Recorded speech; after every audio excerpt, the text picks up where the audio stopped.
One, you have the floor. Action. Hello, I'm Dr. David Ajibade, and I'm the founder and director of Brain and Body Foundation. Hello, everyone. I'm Dr. David Ajibade, and I'm the founder and director of Brain and Body Foundation. And our goal, as you know, if you've been following our talks, is to help you understand how to take control of your health. And we've been focusing a lot on heart disease and hypertension and cardiovascular issues and things like that. Today, I wanted to focus squarely on the Nigerian and why we seem to be especially prone to heart disease and hypertension. I have about 7 here. And your question is, oh, the number 7 again. Why 7? I know. I mean, we have 7 continents, 7 seas. Rome was built on seven hills. I know. Anyway, it just seemed to happen that 7 was the number. So just bear with me. So here they are. I'm going to just run through them and then touch on each one within this short time that we have. 1, our diet. 2, our lifestyle. 3, our genes. 4, our socio-cultural environment. What's that? I'll get to it. 5, our mindset slash attitude. 6, our physical environment. 7, our healthcare system. Okay. Let's start with the physical environment. Let's get that out of the way.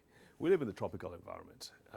We are faced with all kinds of infectious diseases because infectious diseases tend to be more prominent in the tropical areas. So we have a lot more of malaria, meningitis, salmonella, typhoid, things like that. What we don't realize is that all these recurrent infections, malaria, and all these other things that we tend to get a lot of the time, our children, our parents, our grandparents, we tend to deal with these things all the time. And these place an added burden, let's put it that way, an added burden on our bodies, especially on our immune systems, because our immune systems are what helps to fight against these germs. But our immune system also helps to keep our cardiovascular system healthy. That's another talk for another time to explain why that is so, but just take it like that. That's physical environment. 2, let's talk about our diet. And in a previous segment, we've talked about why diet is so important for cardiovascular disease. What you want with diet, you want foods that will help to heal and repair or promote healing and repair of the cardiovascular system. And you want to avoid foods that cause damage. What we've seen, and I want to be careful about this because I'm going to be touching on toes here, but what we've seen is that a majority of our staple foods tend to promote rather than hinder cardiovascular disease. We take very starchy foods. What you don't know is that these starchy foods convert very rapidly into sugar. And of course, you know that sugar is not a good thing when it comes to heart disease and hypertension.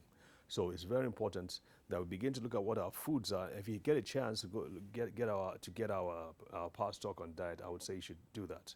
But the suggestions are 3. You want to minimize the 3 whites: white bread, white sugar, and then what's the third one? White rice. Those can place a huge burden on our systems. You also want to reduce fried foods as much as possible because the frying of oil creates chemicals that are injurious to the inner lining of our blood vessels. And number 3, you want to avoid processed foods, avoid salty foods, avoid processed foods, especially when you're turning 40 and above because you have fewer reserves, you have less reserves, so you want to be sure that you're doing the right thing. You want to take cooked foods as opposed to fried foods as much as possible. The rawer your vegetables are, the better for you. All right, let's skip on to genes. We talked about genes in our previous talk on L-arginine. We black people tend not to be able to make L-arginine, which is important to make nitric oxide, which is important to heal our blood vessels. So we have a problem there when it comes to our genes. And the other reasons as well, the fact that we don't make vitamin D3 as well because we have dark skin and we don't expose ourselves to the sun. Get the tape. Our socio-cultural environment. Think about that. We live in an environment in which we tend to, we see all these conditions as to Western world conditions. We tend to say, well, God will take care of it. We tend to abrogate. We tend to just abdicate authority. We tend to feel that, well, everybody will be fine. Everything's going to be all right. We don't have a culture in which exercise and working out is systemic or cultural. We have a lot of churches, we have a lot of mosques, but if you were to look around for gyms, especially gyms that are available to the middle slash lower income people, almost non-existent. We're pretty much on our own. We're in that category. In the Western world, it's quite different. You find gyms and you find areas where you can work out. You find parks where people can run around and all those things. Even at our work environments, those areas, they provide gyms in the corporations and the institutions where people work, so people can just rush out for their lunch break, have a quick 30-minute workout, and come back and continue working. We don't have that kind of mindset here, so it's very important. Speaking about mindsets, I'm going to go on to the next cause why we Nigerians tend to be more prone to heart disease. Mindset. I think I touched on it in the social cultural aspect, but mindset is like, we just don't see these things as important enough. We just don't see them as it's a serious problem. If someone is hypertensive, for the most part, we're just like, yeah, I'll take my drugs when I'm feeling bad, or when I feel that when I feel my blood pressure is going higher.